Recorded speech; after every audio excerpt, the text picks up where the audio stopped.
Yes, good morning students. So ivattu ನಾವು quotation or estimation or ಟೆಂಡರ್ನ problem solve ಮಾಡ್ತಿದ್ದೀವಿ. I want everybody to start this new chapter with a fresh page. Write the theory. You should write the theory with these points that should be remembered while preparing quotations. That is very, very, very important. Once you finish till here, you will start up with your questions ನಾನು already ಕೊಟ್ಟಿದ್ದೀನಿ ಸುಮಾರು ಜನರಿಗೆ. ತಗೊಳ್ಳೋದೇ ಇರೋರು copy ಮಾಡ್ಕೊಳ್ಳಿ, ಇಲ್ಲೇ questions ಇದೆ, ನನ್ನ ಹತ್ರ ಕೂಡ ಕಾಪೀಸ್ ಇದೆ, ಬಂದು ತಗೊಳ್ಳಂಗಿದ್ರೆ ತಗೊಳ್ಳಿ. Okay, so your first problem is like this. Following figures are taken from the books of a firm. Raw materials, opening stock and closing stock ಕೊಟ್ಟಿದ್ದಾರೆ. ಯೂಶ್ವಲಿ ರಾ ಮಟೀರಿಯಲ್ಸ್ ಎಲ್ಲಿ ತೊಗೊತೀರಾ? ಡೈರೆಕ್ಟ್ ಮಟೀರಿಯಲ್ ತೊಗೊತೀರಾ? Finished goods ಎಲ್ಲಿ ತೊಗೊತೀರಾ? After cost of production or production cost ತೊಗೊತೀರಾ? Purchase of raw ಮಟೀರಿಯಲ್ಸ್ನ direct ಮಟೀರಿಯಲಲ್ಲಿ ತೊಗೊತೀರಾ? ಡೈರೆಕ್ಟ್ ವೇಜಸ್ನ ಡೈರೆಕ್ಟ್ ವೇಜಸಲ್ಲಿ ತೊಗೊತೀರಾ? Factory expenses, factory overhead ತೊಗೊತೀರಾ? ಆಫೀಸ್ ಓವರ್ ಹೆಡ್ ಅಂತಲೇ ತೊಗೊತೀರಾ? ಸೇಲ್ಸ್ ಆರ್ ಸೆಲ್ಲಿಂಗ್ ಪ್ರೈಸ್ ಅಂತ ಕರಿತೀರಾ. What should be the quotation of a job requiring rupees 2000 in materials and 3000 in direct wage ಅಂತ ಕೊಟ್ಟಿದ್ದಾರೆ. ಈ ಪ್ರಾಬ್ಲಮಲ್ಲಿ ನಿಮಗೆ ಗೊತ್ತಿರೋ ಪ್ರಕಾರ ನೀವು ಆಲ್ರೆಡಿ ಒಂದು ಕಾಸ್ಟ್ ಶೀಟ್ಸ್ ಎಲ್ಲ ಮಾಡಿದ್ದೀರಾ. ಬಟ್ ಈ ಪರ್ಟಿಕ್ಯುಲರ್ ಪ್ರಾಬ್ಲಮಲ್ಲಿ you have to prepare cost sheet along with your quotations. Okay, so cost sheet ಕೂಡ ಮಾಡಬೇಕಾಗುತ್ತೆ, ಅಲಾಂಗ್ ವಿತ್ ದ ಕೊಟೇಶನ್ಸ್ ಕೂಡ ಮಾಡಬೇಕಾಗತ್ತೆ. ಫಸ್ಟು ಯಾವತ್ತಿದ್ರೂ ಕಾಸ್ಟ್ ಶೀಟ್ ಮಾಡಬೇಕು, ನೆಕ್ಸ್ಟು ಕೊಟೇಶನ್ ಮಾಡ್ತೀರಾ. ಸೊ ನಾನಿಲ್ಲಿ ಕಾಸ್ಟ್ ಶೀಟ್ನ ಮಾಡಿದ್ದೀನಿ. So cost sheet that is purchase of Ra materials ಎಲ್ಲ ತೊಗೊಂಡಿದ್ದೀನಿ, ಎಲ್ಲ ಐಟಮ್ಸ್ ಅಲ್ಲಲ್ಲಿ ತೊಗೊಂಡಿದ್ದೀನಿ. ಸೊ ಇದು ಫ್ಯಾಕ್ಟ್ರಿ ಓವರ್ ಹೆಡ್ ಬರುತ್ತೆ, ಫ್ಯಾಕ್ಟ್ರಿ ಓವರ್ ಹೆಡ್ ಜೊತೆ ಫ್ಯಾಕ್ಟ್ರಿ ಕಾಸ್ಟ್ ಬರುತ್ತೆ, ಆಫೀಸ್ ಅಡ್ಮಿನಿಸ್ಟ್ರೇಷನ್ ಎಲ್ಲ ತೊಗೊಂಡು this is your final answer. ಓಕೆನಾ? ಇದನ್ನು ನೀವು ಸೆಲ್ಫಾಗಿ ಕೂಡ ಮಾಡಬಹುದು, ಬಿಕಾಸ್ ನೀವು ಆಲ್ರೆಡಿ ಪ್ರಾಬ್ಲಮ್ಸ್ನ ಮಾಡಿದ್ದೀರಾ. ಪ್ರಾಬ್ಲಮ್ಸ್ನ ಮಾಡಿರೋ ಕಾರಣ ನೀವು ಇದನ್ನು ಆರಾಮಾಗಿ ಮಾಡ್ಬೋದು. ಇದನ್ನು ಮಾಡಾದ್ಮೇಲೆ ಇವಾಗ ನಾನು ಕೊಟೇಶನ್. ಸೊ ಕೊಟೇಶನ್ಗೆ ಏನು ಹೇಳಿದ್ದಾರೆ? Quotation, what should be the quotation of a job requiring 2000 in material ಅಂದರೆ ನೀವು ಡೈರೆಕ್ಟ್ ಮಟೀರಿಯಲ್ rupees 2000 ಅಂತ ತೊಗೊಳ್ಬೇಕಂತೆ. What should be the quotation of a job requiring, ನೀವು ಕೊಟೇಶನ್ ಮಾಡಬೇಕು. ಅಕಸ್ಮಾತ್ ನಿಮ್ಮ ಮಟೀರಿಯಲ್ 2000 ಮತ್ತು ಡೈರೆಕ್ಟ್ ವೇಜಸ್ 3000 ಇದ್ದರೆ ವಾಟ್ ಆರ್ ದ ಚೇಂಜಸ್ ಅಂತ ತೊಗೊತೀರ. So coming to your estimation cost sheet. 1 minute.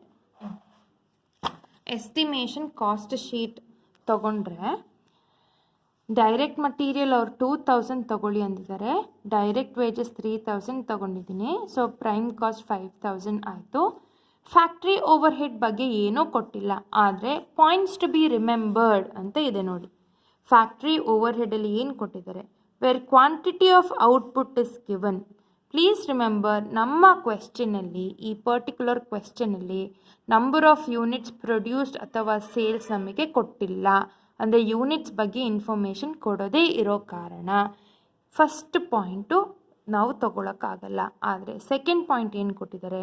Wear quantity of output is not given ಅಂತ ಕೊಟ್ಟಿದ್ದಾರೆ.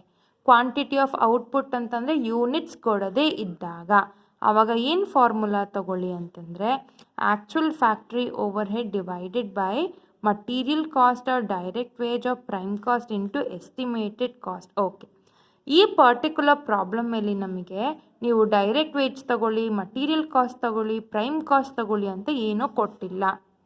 ಕರೆಕ್ಟಾ? ಏನೋ ಕೊಡದೇ ಇರೋ ಕಾರಣ ನಾವೇನು ತಗೊತೀವಿ?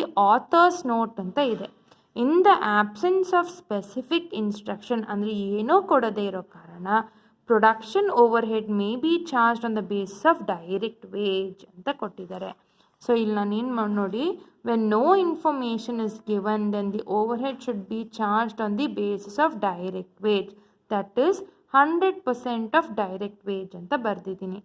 ಇವಾಗ ಇನ್ನೊಂದು ಸತಿ ನಾನು ಹೇಳ್ತೀನಿ, ಜ್ಞಾಪಕ ಇಟ್ಕೊಳ್ಳಿ. ಅಕಸ್ಮಾತು ಪ್ರಾಬ್ಲಮಲ್ಲಿ ಯೂನಿಟ್ಸ್ ಕೊಡದೇ ಇದ್ದಾಗ ಏನು ಮಾಡ್ತೀರಾ? ಯೂನಿಟ್ಸ್ ಕೊಟ್ಟಾಗ ಅಲ್ಲ, ಫಸ್ಟು ಅದ್ರ ಬಗ್ಗೆ ಇನ್ಫಾರ್ಮೇಷನ್ ಕೊಟ್ಟಾಗ ನೀವು ಫಸ್ಟ್ ಪಾಯಿಂಟ್ ತೊಗೊತೀರ. Where quantity of output is given ಅಂದರೆ ಯೂನಿಟ್ಸ್ ಕೊಟ್ಟಾಗ ಇದು ಫಾರ್ಮುಲಾ ತೊಗೊತೀರ. ಯೂನಿಟ್ಸ್ ಕೊಡದೇ ಇದ್ದಾಗ ಆದರೆ ಯಾವ ಬೇಸಿಸ್ ಮೇಲೆ, material cost, direct wage, prime cost ಅಂತ ಏನಾದ್ರು ಕೊಟ್ಟಿದ್ರೆ ಈ ಬೇಸಿಸ್ ಮೇಲೆ ಈ ಫಾರ್ಮುಲಾನ ಯೂಸ್ ಮಾಡ್ತೀರಾ. ಅಕಸ್ಮಾತ್ ಅದ್ರ ಬಗ್ಗೆ ಏನೂ ಕೊಟ್ಟಿಲ್ಲ ಅಂದಾಗ ಆಥರ್ಸ್ ನೋಟ್ ಅಂದರೆ ಡೈರೆಕ್ಟ್ ವೇಜ್ ಮೇಲೇ ತೊಗೊಬೇಕು ಅಂತ ಅರ್ಥ. ಸೊ ನೀವಿಲ್ಲಿ ಏನು ಮಾಡ್ತೀರಾ, ನಾನು 100% ಡೈರೆಕ್ಟ್ ವೇಜ್ ತೊಗೊಬೇಕು ಅಂತ ನಾನು ನೋಡಿ ಇಲ್ಲಿ ನೋಟ್ ಅಂತ ಬರ್ತಿದ್ದೀನಿ. ಸೊ ಬರ್ದಿರೋ ಕಾರಣ 100%, what is 100% of direct wage? 3000. So 3000ನ ಹಾಗೆ ತೊಗೊತೀನಿ. ಓಕೆ, ಸೊ ತೊಗೊಂಡಾದ್ಮೇಲೆ ನಿಮಗೆ ಫ್ಯಾಕ್ಟ್ರಿ ಕಾಸ್ಟ್ ಅನ್ನೋದು ಸಿಗುತ್ತೆ, which is 8000. So office administration ಕೂಡ ನಿಮಗೆ ಯೂನಿಟ್ಸ್ ಬಗ್ಗೆ ಕೊಟ್ಟಿಲ್ಲ. ಸೊ ಇಲ್ಲಿ ಆಫೀಸ್ ಅಡ್ಮಿನಿಸ್ಟ್ರೇಷನ್ ಪಾಯಿಂಟ್ಸಲ್ಲಿ ಏನು ಕೊಟ್ಟಿದ್ದಾರೆ, first point where quantity of output is given ಅಂದರೆ ಕ್ವಾಂಟಿಟಿ ಆಫ್ ಔಟ್ಪುಟ್ ಕೊಡದೇ ಇರೋ ಕಾರಣ ಫಸ್ಟ್ ಇದನ್ನು ತೊಗೊಳ್ಳಲ್ಲ. ಸೆಕೆಂಡ್ ಒನ್ ಏನು ಹೇಳುತ್ತೆ, where quantity of output is not given ಅಂತ. ನಾಟ್ ಗಿವನ್ ಆದಾಗ what is your formula? Actual office overhead divided by actual works cost into estimated works cost. So ಅದೇ ಫಾರ್ಮುಲಾನ ಇಲ್ಲಿ ಹಾಕಬೇಕು. Actual office overhead divided by actual works cost into estimated works cost. Please remember, ನೀವು ಈ cost sheet ಏನು ಮಾಡ್ತೀರಾ ಇದನ್ನು actual cost ಅಂತ ಕರೀತಾರೆ. ಎಸ್ಟಿಮೇಟೆಡ್ ಕಾಸ್ಟ್ ಶೀಟ್ನ ಎಸ್ಟಿಮೇಟೆಡ್ ವರ್ಕ್ಸ್ ಅಂತ ಕರಿತೀರಾ. So actual office overhead, ಇಲ್ಲಿ actual office and administration overhead ಎಷ್ಟಿದೆ? 50,000. ಸೊ ಅದೇ 50,000ನ ನಾನು ಇಲ್ಲಿ ಬರಿತೀನಿ. ಮತ್ತು ಆ್ಯಕ್ಚುಯಲ್ ವರ್ಕ್ಸ್ ಕಾಸ್ಟ್ ಅಂತ ಕೊಟ್ಟಿದ್ದಾರೆ. ಸೊ ಆ್ಯಕ್ಚುಯಲ್ ವರ್ಕ್ಸ್ ಕಾಸ್ಟ್ ನೋಡಿದ್ರೆ ಇಲ್ಲಿ works cost is also called as factory cost. So ಇಲ್ಲಿ 4 lakh rupees ಇದೆ. ಸೊ 4 lakh ಅನ್ನೋದು ಬರ್ತಿದ್ದೀನಿ into estimated works cost. Estimated works cost ಅಂದರೆ ವಿಚ್ ಇಸ್ 8,000. ಸೊ 8,000 ಮಾಡಿದ್ರೆ this will be your answer. What is the answer? 1,000 rupees. Okay, so you will have production cost. Production cost ಆದಮೇಲೆ selling overhead ಅಂತ ಇದೆ. Selling over ಹೆಡಲ್ಲಿ ನಿಲ್ ಇರೋ ಕಾರಣ ನೀವು ಕೂಡ ನಿಲ್ ಅಂತ ಬರೀತೀರಾ. ಸೊ ಟೋಟಲ್ ಕಾಸ್ಟ್ ಬರುತ್ತೆ. ಸೊ ಟೋಟಲ್ ಕಾಸ್ಟ್ ತನಕ ನೀವು ಆರಾಮಾಗಿ ಮಾಡ್ಬೋದು. ಪ್ಲೀಸ್ ರಿಮೆಂಬರ್, ನಿಮ್ಮ ಕಾಸ್ಟ್ ಶೀಟಲ್ಲಿ ಅಕಸ್ಮಾತ್ ಫ್ಯಾಕ್ಟ್ರಿ ಓವರ್ ಹೆಡ್ ಇಲ್ಲ, ನಿಲ್ಲಿದ್ದರೆ ಇಲ್ಲಿ ಕೂಡ ಎಸ್ಟಿಮೇಟೆಡಲ್ಲೂ ಕೂಡ ನಿಲ್ ಬರುತ್ತೆ. ಇಲ್ಲಿ ಪ್ರೆಸೆಂಟ್ ಇದ್ದಾಗ ಮಾತ್ರ ಈ ಪಾಯಿಂಟ್ಸ್ನ ನೀವು ರಿಮೆಂಬರ್ ಮಾಡಿಕೊಂಡು ನೀವು ಬರೀಬೇಕು. ಅರ್ಥ ಆಗ್ತಾ ಇದೆಯಾ? ಓಕೆ, ಇವಾಗ ಟೋಟಲ್ ಕಾಸ್ಟ್ ತನಕ ಸೇಲ್ಸ್ ಬಗ್ಗೆ ನಮಗೇನೋ ಕೊಟ್ಟಿಲ್ಲ, ಆವಾಗ ನೀವು ವರ್ಕಿಂಗ್ ನೋಟ್ 1 ಮಾಡಬೇಕು. ಈ ಪ್ರಾಬ್ಲಮಲ್ಲಿ ಏನು ಕೊಟ್ಟಿರ್ತಾರೆ, ಸೇಮ್ ಪರ್ಸಂಟೇಜ್ ಆಫ್ ಪ್ರಾಫಿಟ್, ಇಲ್ಲಿ ಏನು ನಾರ್ಮಲಾಗಿ ಆ್ಯಕ್ಚುಯಲ್ ಕಾಸ್ಟ್ ಶೀಟಲ್ಲಿ ಏನು ಪರ್ಸಂಟೇಜ್ ಪ್ರಾಫಿಟ್ ಇದೆ ಅದೇ ಪರ್ಸಂಟೇಜ್ ಪ್ರಾಫಿಟ್ ಕೂಡ ನೀವು ಎಸ್ಟಿಮೇಷನ್ಗೆ ಹಾಕಬೇಕು ಅಂತ ಹೇಳ್ತಾರೆ.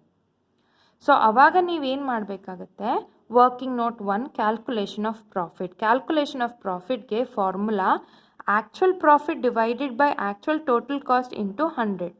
ಸೊ ಪ್ರಾಫಿಟ್ ಏನಿದೆ ಇಲ್ಲಿ 44,500 ಡಿವೈಡೆಡ್ ಬೈ 4,45,000 ಇಂಟು 100 ಮಾಡಿದ್ರೆ 10% ಬರುತ್ತೆ.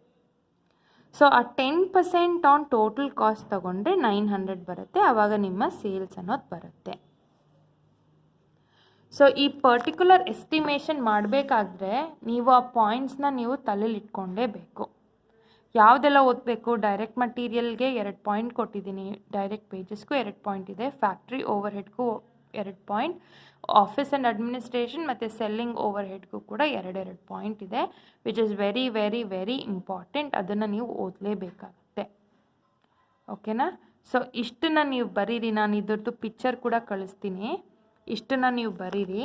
ನೆಕ್ಸ್ಟ್ ನಾಳೆಯಿಂದ ದೀಪಾವಳಿ ಅಂತ ರಜಾ, ಇನ್ನು ಮಂಡೇ ತನಕ ರಜಾ ಇರುತ್ತೆ. ನಾಳೆ ಸಾಟರ್ಡೇ, ಸಂಡೇ, ಮಂಡೇ ದೀಪಾವಳಿಗೆ ರಜಾ. ಸೊ ಟ್ಯೂಸ್ಡೇಯಿಂದ ನಮಗೆ 17th ಕಾಲೇಜ್ ಶುರು ಮಾಡಿ ಅಂತ ಹೇಳಿದ್ದಾರೆ.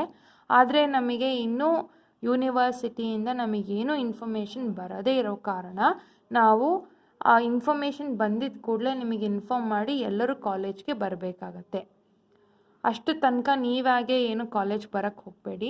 ಎಷ್ಟೋ ಜನರು ನನಗಿನ್ನೂ ನೋಟ್ ಸಬ್ಮಿಟ್ ಮಾಡಿಲ್ಲ, ಆದಷ್ಟು ಬೇಗ ಸಬ್ಮಿಟ್ ಮಾಡಿ. ಇಲ್ಲ ನಿಮ್ಮ ಇಂಟರ್ನಲ್ ಮಾರ್ಕ್ಸ್ ಮೇಲೆ ಇದು ಇದಾಗುತ್ತೆ. ಹೇಳ್ತಾ ಇದ್ದೀನಿ, ಇವಾಗನೇ ಹೇಳ್ತೀನಿ, ಕಡಿಮೆ ಬಂತು ಇಂಟರ್ನಲ್ ಮಾರ್ಕ್ಸ್ ಅಂತ ಅಂದರೆ ಅದು ನನ್ನ ಇದಂತೂ ಅಲ್ಲವೇ ಅಲ್ಲ. It is all your responsibility. I am telling you. If you are getting more marks, it is because of you. If you are getting less marks, it is again because of you. Okay. So students, hope you all understood this particular problem. So thank you students. Have a great day. Bye.